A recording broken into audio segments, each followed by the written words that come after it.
자, 거기 보기 있는 문제만 좀 어렵고 나머지 그래도 여러분들이 잘 했습니다. 그래서 여기 10번에서 13번 질문 아마 그 앞부분 읽는 거는 그렇게 어렵지는 않았을 거라고 생각을 합니다.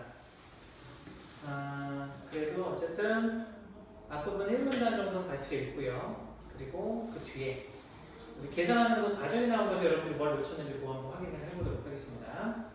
1문단은 그냥 같이 볼게. 국회의원 등 국민의 대표를 선출하는 단위구역을 선거구라고 한다. 어려운 말 없죠? 우리나라는 한 개의 선거구에서 한 명의 대표를 선출하는 소선거구제를 채택하고 있다. 라고 있네요. 자, 그러게 어쨌든 한 개의 선거구에서 한 명의 대표, 이게 소선거구제구나. 이렇게 하고 이제 체크하고 넘어가면 될 것 같고요. 행정구역을 바탕으로 하되 인구수까지 고려할 선거구를 획정한대요. 선거구의 공정한 획정은 국민의 의사를 제대로 반영하기 위한 중요한 절차다. 뭐 그렇겠죠. 자, 이 공직선거법 따르면 중앙선거관리위원회 산하의 선거구 획정위원회는 주체가 선거구 획정위원회인데 왜 한번 가름을 해주시고요. 정기국회의원 선거 13개월 전까지, 선거 전 13개월까지 선거구 획정안을 제출해야 된대요. 국회의장한테. 자, 누가 누구에게 한다 이런 것들 되게 자세히 보이지만 체크를 하고 내가 외우지 못하더라도 나중에 돌아와서 그래도 대상 다시 한번 확인해야지. 고수론 정도 작업은 꼭 해놔야 돼요. 쉽든 어렵든 간에. 그게 습관이 되어야 됩니다. 국회는 이를 가결하거나 1회 안에 수정안을 요구할 수 있대요. 자, 그러니까 가결 또는 수정안을 요구하는데 그건 한 번밖에 못한다. 안 그러면 이제 계속 질질 끌 테니까 그러겠네요. 그죠? 선거구 획정은 선거일 수백 개월 전에 인구수를 기준으로 삼는데 선거구 간의 인구 편차가 지나치게 크면 표의 등가성이 훼손된다라고 했습니다. 그럼 여기서 또 표의 등가성은 뭐지? 이 생각 들잖아. 그게 바로 설명이 맞죠. 자, 표의 등가성은 헌법에서 규정하는 평등선거 원칙에 따라 1인 1표에서 한 표가 지니는 영향력이 동등해야 함을 뜻한다라는 거죠.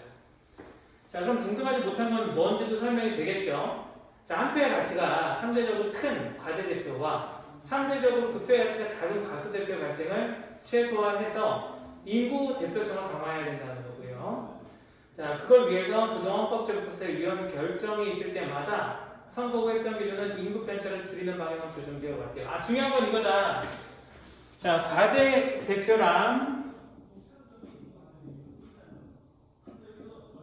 과소 대표. 이거는 문제점이에요. 그죠? 그러니까 한 표의 가치가 너무 커. 다른 애들에 비해서 평등하지 못하고. 또 어떤 애는 한 표의 가치가 너무 작아.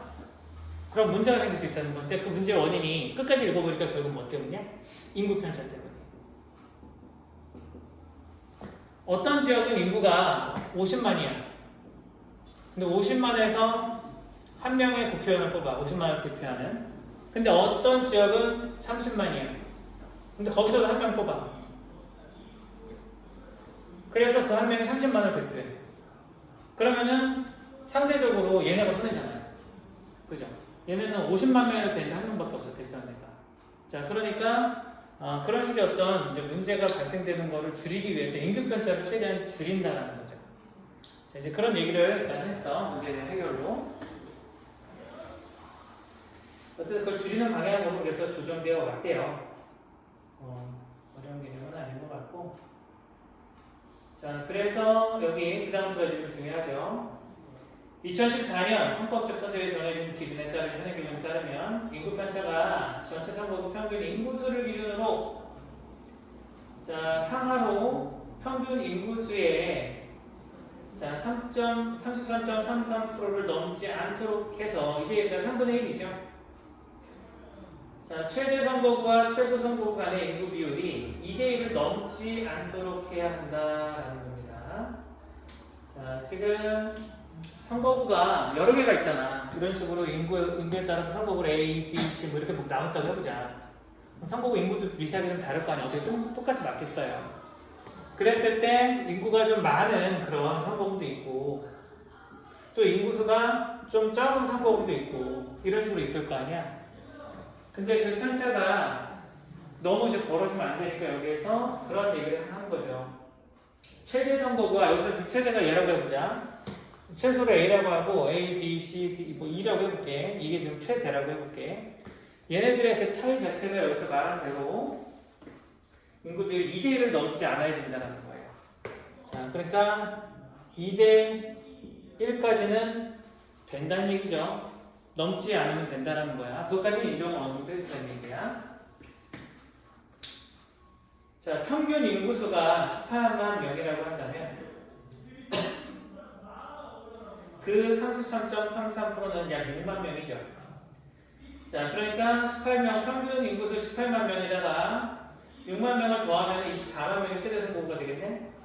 그리고 최소 선거구는 12만 명까지 허용된다. 왜? 18에서 6을 빼서 최소로 정할 수 있잖아. 그러니까, 최소 선거구가 12만 명, 얘가 24만 명, 2배까지 허용된다는 거예요. 그죠? 자, 평균은 지금 18만 명. 됐죠? 자, 그 얘기입니다.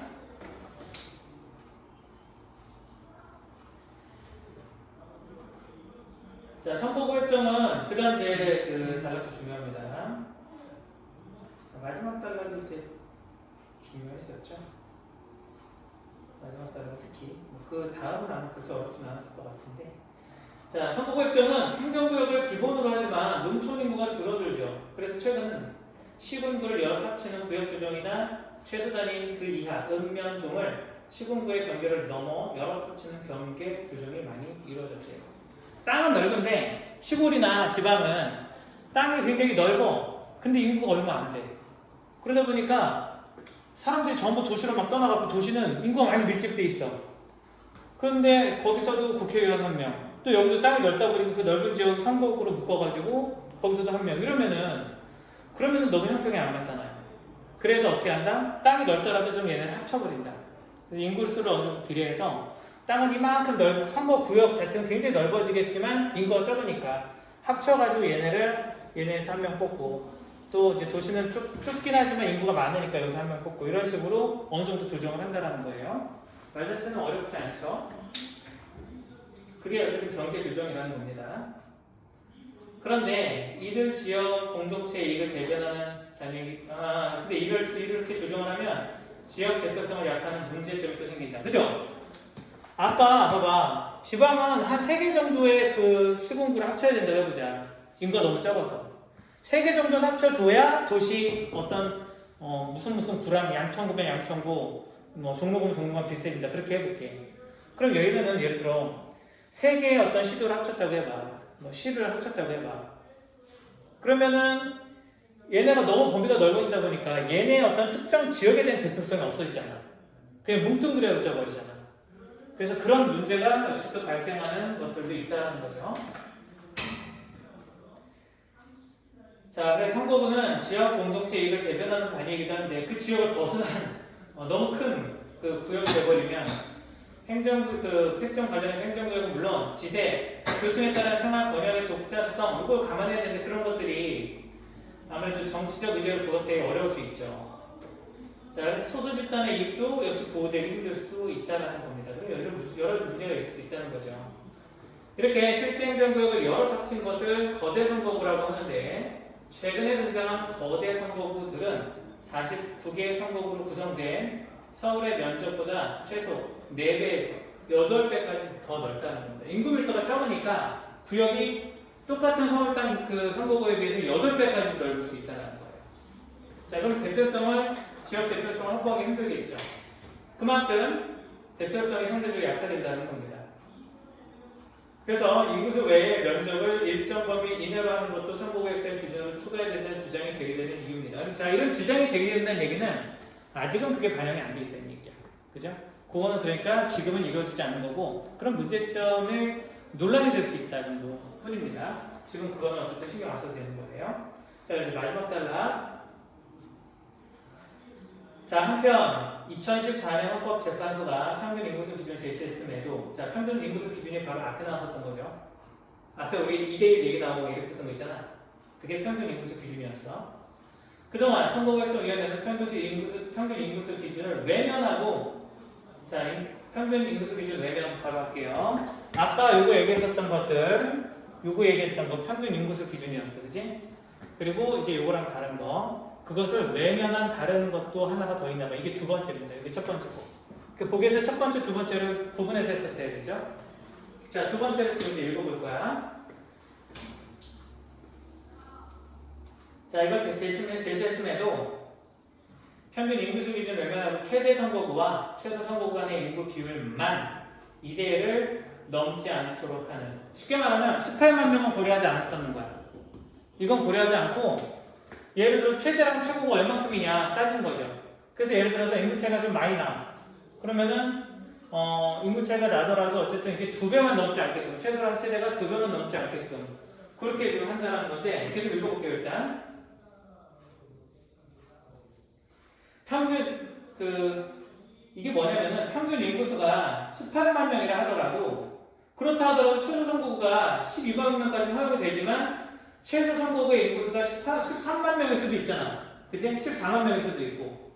그럴 때 어떻게 한다고? 그러면은 평균 인구수를 감안하지 않고 13만 명이면 26만을 허용한다는 얘기야. 최대 선거구. 자, 이해되나요? 그러니까 아까랑 다르죠? 아까는 24까지밖에 못했어. 왜? 평균을 고려해야 되기 때문에. 근데 이제는 자, 그걸 고려하지 않으니까 이 범위에서 정하는 게 아니라 이걸 벗어날 수도 있다는 얘기예요. 예를 들어 최소가 13이다. 최소가 13면은 26이 될 수도 있는 거고, 최소가 14다. 그러면 28이 될 수도 있다는 얘기예요. 이해되죠? 그것만 고려하는 얘기예요. 평균을 보지 않고. 자, 그래서 다만 이는 도농 인구 격차가 커진 여건과 소선구제의 속성상 불가피하다는 견해도 있다는 겁니다. 인구 대표성을 강화하면 지역 대표성이 약화될 수밖에 없으며 헌법재판소의 제시 기준을 충족하는 것이 현실적으로 어렵다는 겁니다. 그럼 봐봐. 평균 인구수를 고려하지 않은 건 뭐를 위한 걸까? 이렇게 인구수가 점점 줄고 있는 그런 지역의 대표성을 어느 정도 고려한 건가 보다. 그거에 대한 설명이 되는 거죠. 왜 이런 짓을 할까? 자, 아까 말했을 때 이걸 왜 외면할까? 이것이 바로 현실적인 문제 해결을 위한 거라는 거죠. 즉, 지역 대표성이 너무 약화되는 문제이기 때문에 이 약화되는 거를 해결하려면 평균 인구수를 좀 외면해야 된다. 그런 얘기가 나왔다라는 겁니다. 그래서 어쨌든 선거구가 인구가 더 많더라도 너네는 그냥 국회의원 한 명만 뽑아. 이렇게 될 수 있다라는 거죠. 자, 이해되나요? 자, 오케이. 그러면 자, 이걸 바탕으로 해서 다시 이걸 보는데, 자, 문제를 이제 가보도록 하겠습니다. 사실 그대로 대응하는 거긴 한데요. 이거를 바탕으로 보기를 이해하는 내용을 적절하지 않은 걸 찾는 거였습니다. 여기서 평균 인구수가 18만 명이니까 어때요? 질문하고 똑같죠? 그러니까 좀 착하다. 그치? 질문하고 똑같이 해서 계산하기 편하게 해줄게 라고. 지금 예전에는 이 과목이고 제가 좀 더 매운맛이었는데 올해 좀 유독 맛이 순해졌어. 내가 봤을 때는 올해 수능에 대한 무슨 찌라시가 있었나 봐. 올해 수능 난이도가 그렇게까지 어렵지는 않을 거다라는 뭔가 확신이 되는 정보를 얘네가 얻지 않고서야 이렇게 좀 무난하게, 질문하고 특히 숫자를 똑같이 한다? 있을 수 없는 일이에요. 그동안 한 번도 없었던 일인데 이렇게 해놨어. 그래서 이거 보니까 얘네들이 지금 뭔가 올해 수능 난이도가 그런가 보다. 그래서 올해 수능 좀 궁금합니다. 자, 뚜껑 열어보고 나서 이제 여러분들은 그래도 마라톤 아니잖아. 지금 올해 애들이 마라톤이니까 올해 처음 이제 다시 또 보내들, 바뀐 날 보내들 난이도라든가 선택 과목이라든가 이런 거에 대한 마라톤이니까 그 다음에 이제 여러분들이 그거에 대한 어떤 대응 전략을 조금 더 어떻게 보면 쉽게 짤 수 있습니다. 자, 18만 명이라고 했고 행정구역 A, B, C, D가 있습니다. 자, 근데 여기서 뭐 A, B, C, D를 봤을 때 만약에 평균 인구수를 감안한다고 하면은 BC는 묶어야겠죠? 7만 5만이니까 얘네는 봐봐. 18만일 때 2대1 고려해보면 12만에서 24만까지 허용되는 거잖아. 평균 인구수 기준을 했을 때는. 그럼 7만 5만은 각각 한 개의 선거가 될 수 없죠. 너무 적으니까 12만도 안 되잖아. 그러니까 7만과 5만을 합쳐야 되겠죠. 합치면 얼마가 돼? 12만이 되네. 또 공교롭게도, 그지? 그러니까 하나의 선거구가 될 수 있네요. BC 같은 경우. 자, 그리고 여기 D 같은 경우는 24만이고요. 그죠? 그리고 A 같은 경우는 이제 어떻게 쪼개느냐에 따라 좀 달라질 수 있습니다. 이거를 144만이니까 뭐 이거를 굳이 12만으로 맞춰갖고 쪼갤 수도 있지만 12만이 아니라 이거를 또 뭐 한 13만, 14만 이렇게 쪼갤 수도 있는 거겠죠? 어쨌든 뭐만 되면 돼? 여기 24만 이하기만 하면 되잖아. 그죠? 여러분들 요걸 잘 봤어야 돼요. A를 쪼갤 때 144만에서 최소부터 최대까지 가능성은 열려있다는 거야. 선거구를 만들 수 있는 인구수를 통한 선거구를 만드는 거는 가능성이 열려있다는 얘기야. 이해되나요? 자, 그래서 A는 어떻게 쪼개야 된다라고 선입견을 가지시면 안 돼요. 12만에서 24만까지 가는 이렇게 열어놨어야 돼. 이해되나요? 자, 여기 이제 다 나왔어요. 그래서 고쳐보세요. 이렇게까지 얘기해줬으면 이제 답이 나오겠죠? 고쳐보겠습니다.